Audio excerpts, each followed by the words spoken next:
Shalom, bonsoir à tous, vous qui nous suivez à travers les mondes sur EPV Télévision. Nous vous souhaitons le bienvenu ce soir dans cette émission.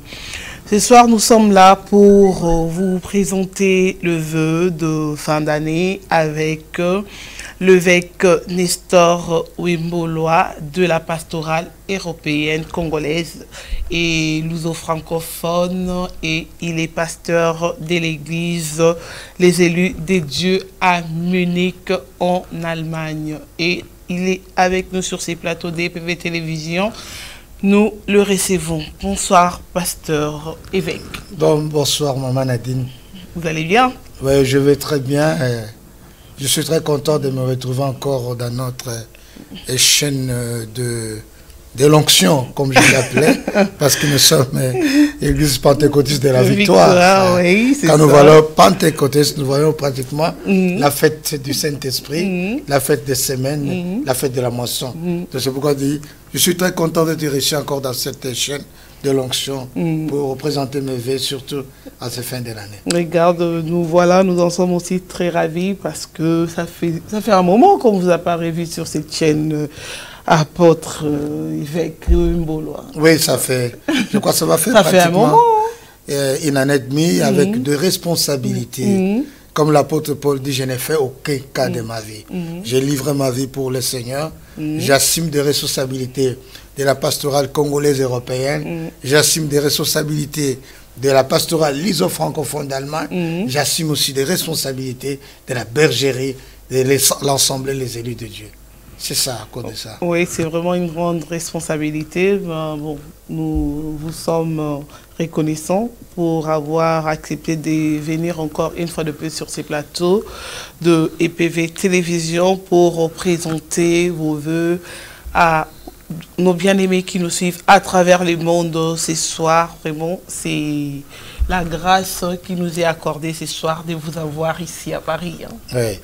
Oui, là, j'étais en Allemagne, je suis passé en Suisse, à Lausanne, où j'ai fait des jours, et puis je suis arrivé hier soir à Paris, et demain matin, je repars pour l'Allemagne. Donc, toujours dans la tournée missionnaire pour la pastorale congolaise européenne. Heureusement qu'on vous aille aujourd'hui, sinon ça serait l'année prochaine. Oui, mais bon, c'est la grâce de la dernière minute. La grâce de la dernière minute. Ah oui. Donc, l'apôtre arrive en dernière minute pour donner de meilleurs vœux en dernière minute et pour dire aux gens qu'il y a encore quelques jours, on peut toujours saisir avant les 31 la grâce de la dernière minute. D'accord. On va revenir à ça, à la grâce de la dernière minute, mais j'aimerais quand même que vous puissiez nous parler de votre mission à la pastorale, tout ce que vous avez fait. Est-ce que vous avez l'assentiment d'avoir tout accompli par rapport au mandat qu'on vous a assigné pendant, vous avez fait quand même deux ans, et vous avez fait tant de choses, bien de bonnes choses là-bas, et nous aimerions quand même que vous puissiez nous en faire part. Oui, merci beaucoup, maman Nadine. La première des choses, c'est que je peux dire merci d'abord au Seigneur Jésus-Christ, qui est l'architecte et le concepteur qui confie les mandats à ses serviteurs. Et pour la seconde fois, je peux encore dire merci, parce que depuis qu'on m'avait confié les mandats par l'Assemblée générale de Breda en Hollande, le 17 janvier, alors on m'a confié la responsabilité de la direction de la pastorale congolaise européenne. Avec un cahier de charges, il fallait trouver un bureau à Bruxelles, et deuxièmement, il fallait faire reconnaître l'institution, et troisièmement, il fallait quand même organiser la pastorale, et quatrièmement, il fallait quand même implanter la pastorale dans des provinces, en préparant aussi la sortie officielle de la pastorale. C'est-à-dire rendre visible cette institution. Et tout ce qu'on m'a donné comme cahier de charge, nous sommes aujourd'hui enregistrés au Moniteur belge, reconnu comme institution ecclésiastique de tous les pasteurs congolais de l'Europe, tous les ministres de Dieu. Et nous avons un bureau à Bruxelles, et la pastorale est représentée en Espagne, en Italie, au Portugal, en Autriche, en Grèce, en Hollande, en France, en Angleterre, Irlande, Belgique, Suède, Danemark, Suisse, plus de 14 pays de l'Europe. Donc, dans mon mandat, je peux dire je suis satisfait d'une manière normale, mais je ne suis pas satisfait parce que le travail continue encore. D'accord, c'est trop dur à faire, hein? Ouais, c'est trop dire. Bah, parce que tous ces pays, pendant ces 2 ans, j'ai travaillé, organisé des conférences. La dernière fois, je viens de la Suisse. L'autre fois, j'étais en Espagne, à Zaragoza, Madrid. L'autre fois, j'étais en Autriche, à Salzbourg. Là, donc, je suis à Paris et je retourne encore en Allemagne. Donc, c'est pas facile. Il faut avoir vraiment la grâce du Seigneur pour travailler. Et si on vous accordait encore une autre année, on dit non, vous avez fait un bon boulot et vous pouvez continuer, vous pensez que vous allez le faire encore? Il y a une parole qui me rappelle de l'Écriture. Jésus dit que votre oui soit non, soit oui. Donc je ne peux pas dire le oui, ça devient non. Donc chez M. Mbolo, il n'y a pas de glissement. Mon mandat expire en janvier. Vous ne voulez pas glisser. En janvier, et nous avons l'Assemblée générale, parce qu'en janvier, les gens sont en vacances, ils reviennent des familles, des foyers, des responsables des églises, tous les ministres de Dieu. Nous avons l'Assemblée générale en février, où je rends les tabliers, je fais le rapport, je remets le pouvoir à l'Assemblée générale, et à l'Assemblée générale maintenant de désigner un autre pays et une autre personne qui va prendre le mandat. Parce que c'est un mandat rotatif. Il n'y a pas d'élection. L'Allemagne a dirigé pendant 2 ans, a amené la pastorale au niveau élevé. Et si demain c'est la France, c'est la Belgique ou la Suisse, et il va aussi amener la pastorale à un autre niveau. Il n'y a pas de glissement chez M. Mbolo. Et vous pensez que c'est une bonne idée de faire la rotation de pays? C'est vraiment une très bonne idée? Oui, connaissant la congolité, l'esprit de chefferie, nous avons essayé de faire un leadership consensuel. C'est-à-dire, nous arrivons à la fin des 2 ans de l'exercice du mandat et nous nous réunissons en Assemblée générale. Quel pays qui peut recevoir cette grâce de continuer le travail? Parce que les hommes passent, mais l'institution reste. Il n'y a pas des élections, c'est un mandat consensuel, par pays, par rotation. Et tous les pays de l'Union européenne vont diriger. Donc, il n'y a pas quelque chose à se précipiter. C'est bon. D'accord, je pense que vous avez vraiment réalisé beaucoup de choses, beaucoup de plans et que les autres vont continuer après votre mandat. Mais vous n'avez pas de regrets quand vous allez quitter, remettre le pouvoir à une autre personne au mois de février? Ça vous fait pas un peu de regret? Non, il n'y a pas de regret. Que le regret, d'abord, ma joie est grande parce qu'en Europe, les gens ont essayé de réunir des pasteurs. Ils n'ont pas pu réussir. Les gens ont essayé de faire ce corps pastoral, ce corps de ministres de Dieu de l'Europe, ils n'ont pas pu faire. Moi, je suis arrivé après. Donc, c'était un échec des aînés. Ils n'ont pas pu faire. Mais nous, par la grâce de Dieu, nous sommes le plus petit, le moindre même. Vous comprenez? On a pu quand même réussir, réunir 12 pays de l'Europe et pendant 2 ans, faire des actions, faire reconnaître l'institution et plus de 200 pasteurs qui sont membres, des ministres de Dieu qui sont membres. Ne comptons même pas les membres, et les membres de nos églises. Vous comprenez? Il y a la pastorale de la Suisse qui est née, il n'y avait pas une pastorale congolaise en Suisse, mais à cause de la pastorale congolaise européenne, on a mis la pastorale congolaise de Suisse. Vous comprenez? Donc c'est pour vous dire que nous avons fait un travail apostolique de poser les fondements pour que les autres viennent édifier sur ces fondements. Et d'accord. Et vous avez quand même réalisé beaucoup de choses, comme vous venez de le dire. Et maintenant, dans votre pastoral, est-ce que vous avez aussi pensé à ce qui se passe actuellement dans notre pays, les Congo? Parce que le pasteur, ou la mission pour les pays, vous concerne aussi, hein? Oui, moi je ne suis pas d'accord avec les amis qui disent que l'église est au milieu du village. Non. La Bible dit toute autorité vient de Dieu. Mais l'autorité qui vient de Dieu, c'est un Dieu d'ordre. Si les mandats sont prévus dans la Constitution, des mandats, c'est l'ordre. Alors je suis pour la Constitution. Et nous, la pastorale congolaise européenne, nous sommes pour le respect de la Constitution et nous sommes avec le peuple congolais. Vous comprenez? Mais nous pensons que c'est vous, les pasteurs de réveil, qui avez trahi la nation congolaise en quelque sorte avec vos glissements aussi, vous avec les pasteurs. Qui, par exemple? Non, on ne va pas citer les noms ici. Hein? Non. Nous sommes des églises de réveil. Et j'ai dit, votre oui doit être oui. Nous avons signé qu'un président doit faire 2 ans à la tête de l'État et 2 ans, 2 mandats. Et 5 ans renouvelables une fois, c'est fini. C'est ça la parole de Dieu. Et Dieu est pour cette parole. Votre accord, notre accord, il reste comme ça. Alors, aller au-delà de cela, c'est tout simplement aller au-delà de la volonté de Dieu. Et comment comptez-vous vous impliquer dans ce qui se passe actuellement? Vous savez, vous êtes en Europe, vous voyez aussi les choses. Il y a quand même quelques soulèvements par-ci, par-là, dans des ambassades. Et vous, en tant que pasteur dans vos églises, est-ce que vous sensibilisez les gens pour qu'ils puissent manifester ou bien qu'ils puissent rester calmes et qu'ils attendent seulement que la volonté de Dieu puisse s'accomplir? Non, le problème qui est là dans notre pastoral congolais européen, nous avons notre vision.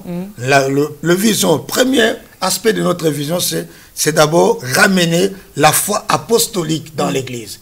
L'Église de ces temps de la fin sont sortis en dehors du fondement. Des pratiques, les histoires qui se font, on n'a jamais vu ces choses se faire dans les temps des apôtres. Donc la pastorale est là, nous luttons, nous prions, nous prêchons pour que l'Église revienne sur les fondements apostoliques. Parce que nous sommes sur les fondements des apôtres et des prophètes, Christ lui-même étant le soubassement de ces fondements. Alors deuxièmement, nous avons l'humanisme. Nous travaillons pour aider, pour compatir aux besoins des Congolais en Europe comme en Afrique. Et troisièmement, le patriotisme. Nous conscientisons les Congolais de la diaspora à aimer leur pays. Nous sommes des Néhémies, des Esdras de cette époque. Quoi qu'ils étaient en diaspora, mais ils avaient les soucis, les fardeaux de leur pays. C'est pourquoi nous disons non à la violence, non à la criminalité, non au glissement, non à tout ce qui se passe au Congo. Nous voulons que la loi soit respectée, nous voulons que les gens reconnaissent vraiment la vérité et que nous puissions avoir la paix dans notre pays. Parce que Dieu, toute autorité vient de Dieu, mais toute idéologie ne vient pas de Dieu. Mais toute pratique ne mais vient pas de Dieu. Mais quand Dieu donne l'autorité, il donne aussi la provision. Dieu ne donne pas. Il a donné cette provision à des gens qui nous gouvernent aujourd'hui. Non, mais pour tuer les gens, on voit les gens qui meurent. À Beni, tout ça, à Kinshasa, au Kassai, au Katanga. Et vous allez dire, c'est toujours Dieu qui est pour ça. Or, la Bible dit malheur à celui qui verse le sang des innocents. Dieu va se venger, va faire justice.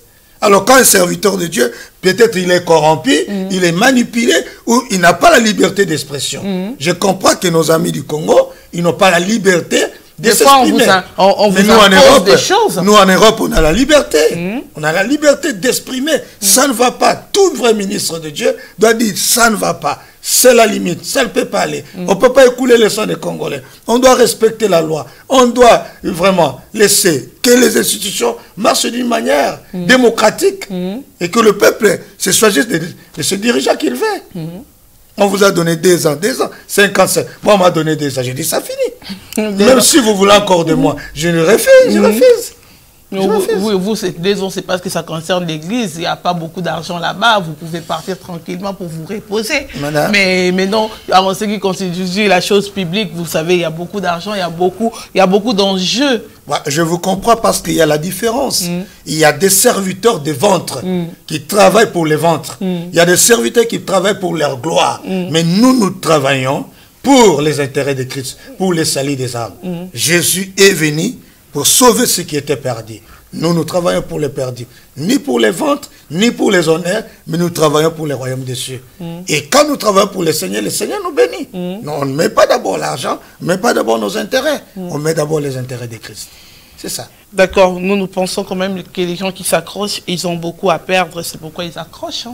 Ah oui, bon, le problème qui est là, c'est parce que par la grâce du Seigneur, ce n'est pas seulement que nous sommes des pasteurs. Nous avons des cadres dans notre institution. Moi, je suis économiste de formation, je suis théologien. Mais cela n'empêche pas que j'analyse la situation de mon pays avec l'œil économique et scientifique. Ce qui ne va pas sur le plan constitutionnel, sur le plan des droits, sur le plan économique, sur le plan social.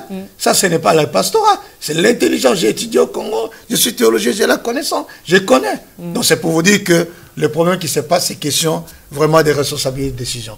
Les Congolais doivent se lever comme un seul homme pour dire non à tout aventurisme politique au pays et remettre le pays sur l'ordre.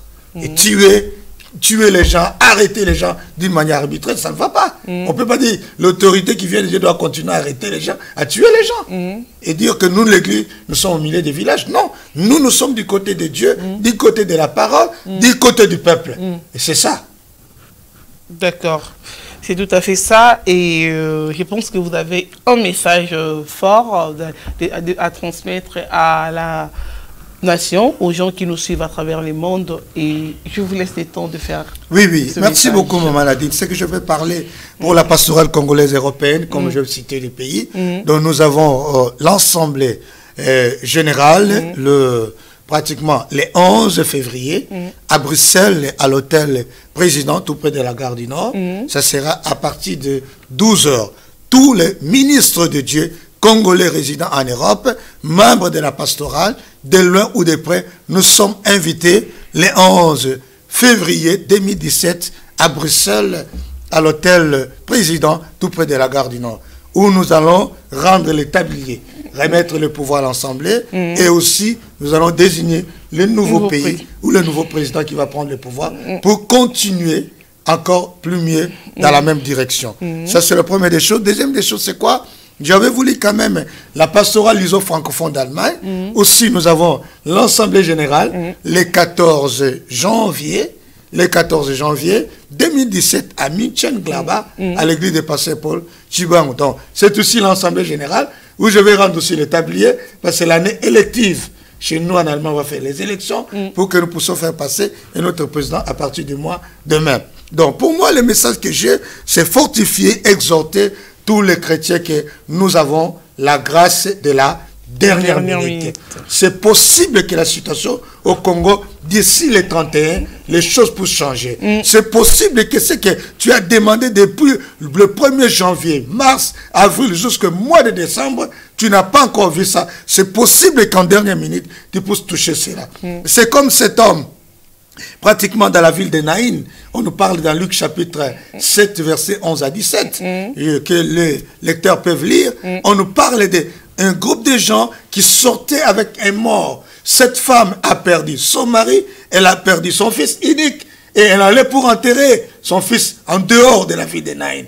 Mais c'est le même cas aussi que Jésus, quitter Capernaum pour entrer dans la ville de Naïn. Et il y a eu croisement de quoi? Le cortège de Jésus et le cortège de la mort. Alors, nous devons voir maintenant qui devait remporter. C'était la dernière minute. La maman a perdu l'espoir. Son mari décédé. L'enfant, on va pour l'enterrer. C'est le moment que Jésus va rencontrer le cortège de la mort et la veuve pour lui dire, femme, arrête-toi. Et Jésus, avec compassion de cette femme, il a fait descendre le cercueil et il a ordonné et l'enfant s'est levé, il a marché. J'aimerais dire à tout le monde qui a perdu l'espoir pour le Congo, pour sa vie, pour sa situation, pour ses difficultés. Il y a encore quelques jours. Aujourd'hui, nous sommes le 27. Il y a encore 4 jours. Il n'y a pas encore à désespérer. Notre Dieu s'élève le dernier. Jésus s'est levé, il a arrêté le cercueil. J'aimerais te dire, avant les 31, tu as toujours l'espoir de recevoir un miracle de la part du Seigneur. C'est toujours possible que ça s'arrête. La mort s'est arrêtée dans la vie de cet enfant. Et Jésus a ordonné, l'enfant s'est levé, il a marché. J'aimerais te dire, toi qui es désespéré, découragé, désemparé pour la situation du Congo, pour ta vie, pour ta situation, c'est possible que les 4 jours qui nous restent, que tu puisses voir le miracle de Dieu. Crois, Jésus a le pouvoir, il a l'autorité de changer ta situation. Et dans cette vie de Naïn, on pouvait écrire l'histoire de cette femme et de cet enfant qui était ressuscité. S'il a fait ce temps-là à Naïn, pourquoi il ne peut pas faire aujourd'hui à Paris? Pourquoi il ne peut pas faire aujourd'hui en Allemagne, en Europe, au Congo? C'est possible, Maman Nadine. Aujourd'hui, il y a beaucoup de péchés quand même, hein? Les péchés surabondés, donc... Non, le péché a abondé, et la grâce a surabondé. Oui. Donc c'est toujours possible. La grâce de la dernière minute, cela dépend de Dieu, cela dépend de la gestion, de l'économie et du pouvoir de Dieu. J'aimerais exhorter le peuple de Dieu à se fortifier. C'est possible même le 31 décembre, ça va à 59e minute, ton miracle peut arriver. Moi je crois. Amen. Ça va arriver même au Congo. Amen. Ça va arriver dans nos vies, dans nos ministères. Le Dieu des possibilités illimitées est là. Ne désespérez pas. Et regardez à Jésus, c'est capable, c'est possible que tu vois ton miracle avant les 31. Vraiment. Les gens, ils ont dit, nous avons beaucoup écouté ces messages de foi et tout, rien n'arrive. On était 2015, 2016, maintenant c'est 2017. Et vous voyez, les gens sont en train de régresser dans la foi et vous venez encore transmettre un message de foi ce soir. Ah oui, le message de foi, parce que la foi, c'est un pouvoir. La foi, c'est une capacité de croire sans avoir vu. C'est une capacité surnaturelle qui nous pousse à regarder sans d'abord avoir. Nous regardons comment les Congos changent. Nous regardons comment nos églises, nos familles, nos foyers, nos choses vont aller. Et 2017, je vais vous rassurer, nous quittons 2016, nous sommes dans l'école des rabbins. Nous interprétons les mystères de la chiffrologie. On quitte le chiffre 6 pour entrer dans les 7. C'est pratiquement la loi de la perfection, de l'excellence, de la maturité. Ce qui était impossible par l'homme, 2017, Dieu va l'achever. C'est une année de surprise, de grâce surabondante, de la totalité de la plénitude de Dieu va se mettre en action pour agir dans tous les domaines. Année de maturité, d'excellence, de la perfection, de la totalité de la grâce de Dieu dans l'église, dans nos vies au Congo et partout. Et dans la pastorale aussi. Hein. Ah bon? Donc, nous y croyons fermement. Et nous pensons que Dieu va faire et continuera à faire pour toi qui es désespéré. Voici le message d'espoir, de foi qui vient d'être donné ce soir sur EPV Télévision par l'évêque Nestor Wimboulois. Et évêque, vous avez quand même des messages de vœux à adresser en tant que président de la pastorale congolaise européenne et en tant que président de la pastorale luso-francophone. Au nom de toutes les pastorales, vous venez quand même adresser un message de vœux que je vous laisse faire tout de suite. Merci Maman Nadine. Et meilleurs vœux d'abord à vous qui êtes à mes côtés, avec les pasteurs Constant et puis notre TV, vraiment d'excellence, et j'appelle bien de l'onction. TV de l'onction. Église pentecôtiste de victoire. TV de l'onction et TV de la victoire. C'est-à-dire, quelque part, il y a les échecs. Dans d'autres parts, mais chez vous, il y a toujours la victoire. Alors, j'aimerais, chers frères et sœurs, excellents ministres de Dieu, résidant en Europe, dans la diaspora, partout, dans tous les pays de l'Europe, en Afrique et au Congo démocratique, mon pays que j'aime beaucoup, j'aimerais par cette occasion de festivité de fin de l'année, vous souhaiter le meilleur vœu. Nous quittons le chiffre 6 pour entrer dans le chiffre 7. Je vous souhaite santé, longévité, prospérité, ouverture, élévation pour l'année qui commence. J'avais voulu que par ma bouche, je puisse vraiment vous présenter avec mon comité de la pastorale congolaise européenne, de présenter à tous les ministres de Dieu l'année qui vient de s'achever. Tu as souffert, tu as été humilié, mais crois que cette année qui s'achève et qui commence, c'est une autre porte qui s'ouvre devant toi. J'aimerais souhaiter un meilleur vœu aussi à tous mes collaborateurs qui ont travaillé avec moi. La vision sans la provision, rien ne peut avancer. Révérend Martin Yongo de la Suisse et Bishop Mathieu Gagnant de la Suisse, apôtre Robinson et tous les ministres de la Suisse qui sont membres de la pastorale congolaise européenne.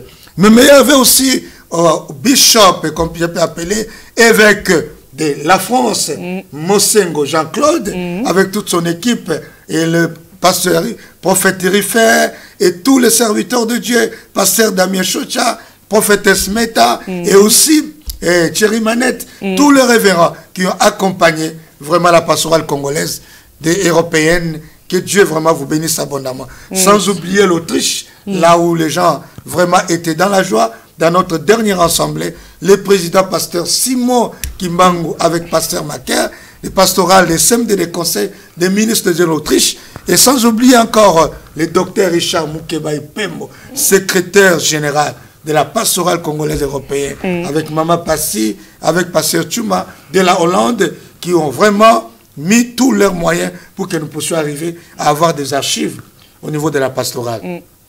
Sans oublier chez moi en Allemagne, le pasteur Paul Chibango, vous comprenez, le pasteur Mathieu Yombo, et tous les autres amis, pasteur Bopol, et mon vice-président, pasteur Roger Passi, et apôtre Victor, que le Seigneur le bénisse abondamment, en Autriche, et puis aussi en Grèce, le pasteur Freddy Lusango, que Dieu le bénisse abondamment, en Irlande, en Suède, apôtre Nikesko Bangé, Danemark, Daniel, vraiment, apôtre Daniel, que le Seigneur le bénisse abondamment. Donc, vraiment, en Espagne, le pasteur David Zaragoza, vous connaissez très bien Madrid, comment nous sommes là avec vous. Donc, tous les ministres de Dieu, tous les pays que j'ai cités, ce sont des pays membres. En Belgique, Je ne peux pas oublier le pasteur Moïse Atenda, et sans oublier aussi Dr Iber, et le pasteur James, Rogatien Kapema, et tous les autres serviteurs de Dieu, pasteur Jean de la Louange, qui nous ont soutenus. Donc dans tous les pays où vous êtes, vous représentez la pastorale, que le Seigneur vous bénisse. Mes meilleurs vœux, année de succès, année d'élévation, de la performance et de la maturité. Et pour aussi les pasteurs Liso francophones d'Allemagne, Jean-Claude Dinganga Dominique, et mon église, mon assemblée, là où je suis berger, je suis aussi fidèle dans cette assemblée. Les pasteurs Faustin Lingombe, l'ancien Caleb Ligi, le diacre Makengele, Georges et tous les autres qui travaillent avec moi, que le Seigneur les bénisse abondamment. Et tous les enfants, fils et filles de l'apôtre Nestor, partout éparpillés, en Allemagne, en Hollande, en Suisse, en Suède, au Danemark, que le Seigneur vous bénisse. Au Congo démocratique. Wow. Que le Seigneur vous bénisse abondamment. Wow. Meilleurs vœux à tous. Je pense que tout le monde a réussi sa part. Hein? Oui, nous avons essayé de faire l'essentiel. Si on n'a pas cité votre nom, ce n'est pas de notre faute, mais néanmoins, en Irlande, on a le pasteur Francis Longo et Rwemba. Vraiment que le Seigneur le bénisse. En Angleterre, Maps Kumo, le président de la pastorale congolaise, et vraiment de l'Angleterre, avec le doyen, le pasteur le plus vieux, le plus âgé, doyen T que je salue à Londres. Que le Seigneur vraiment le bénisse abondamment. Merci beaucoup, maman. Merci à vous, pasteur évêque Nestor Mboloa, pour ces messages de vœux. J'espère que toutes les couches de la population vous ont suivi et ont reçu leurs vœux de ce que vous venez de dire là. Et que le Seigneur puisse vous bénir encore une fois de plus d'être passé dans cette chaîne de télévision pour nous transmettre ce message de vœux, de vous donner votre programme et aussi édifier les gens qui nous ont suivis ce soir. Et on va bientôt finir cette émission. Je vous laisse quand même quelques mots de la fin pour conclure l'émission d'aujourd'hui. Les mots de la fin, nous devons cesser l'aventurisme spirituel et être sérieux avec Dieu, marcher dans la crainte de Dieu, l'année de maturité, l'année de la perfection et travailler la manière qu'on n'a jamais travaillé. Pour le Congo démocratique, je crois à un changement. Je suis persuadé, je suis convaincu qu'il y aura un changement au Congo. Tout ce qui se passe, il y a la main invisible de Dieu qui est en train d'agir. Et personne ne s'opposera à la volonté parfaite de Dieu. Et personne ne s'accrochera à un pouvoir que Dieu a déjà enlevé la main. Et personne ne restera vraiment faire ce qu'il fait, continuer à couler le sang au Congo. La justice de Dieu s'élève. Le Congo doit entrer dans sa destinée. C'est le temps et c'est le moment et c'est l'heure. C'est à la grâce de la dernière minute. Que Dieu vous bénisse. Merci beaucoup, évêque Nestor Mboloa, pour ces moments forts que nous avons passés sur ces plateaux de EPV Télévision. Et merci à vous, chers téléspectateurs, de nous avoir suivis et de nous avoir accordé de vos temps. Et que le Seigneur vous bénisse. On s'est dit à très bientôt et restez toujours sur notre chaîne parce qu'il y a d'autres émissions qui vont suivre. On s'est dit à très bientôt et merci à notre technicien, le pasteur Constant et notre frère Serge qui l'a accompagné, ainsi que tout le caméraman de PV Télévision. Que le Seigneur puisse vous bénir, en tout cas, m'énerver dans tout, à travers le monde. Vous qui nous suivez au Canada, on ne vous a pas oublié, aux États-Unis, en Inde, en Irlande, partout, vous nous suivez vraiment. Que le Seigneur puisse vous bénir. Et on se retrouve très très prochainement avec cette émission. Alors, comme je viens de l'Allemagne, et il y a le Célestin Kalambay, chargé de planification à la pastorale, que Dieu le bénisse, je peux dire en allemand, Gutes neues Jahre, c'est-à-dire une bonne année pour l'année qui commence. Merci. Il fallait dire aussi merci en allemand. Hein? Oui, danke. Danke. Danke. Danke. Yes. Ok, merci à vous. On se dit à très prochainement. Merci beaucoup. Merci, évêque. Merci.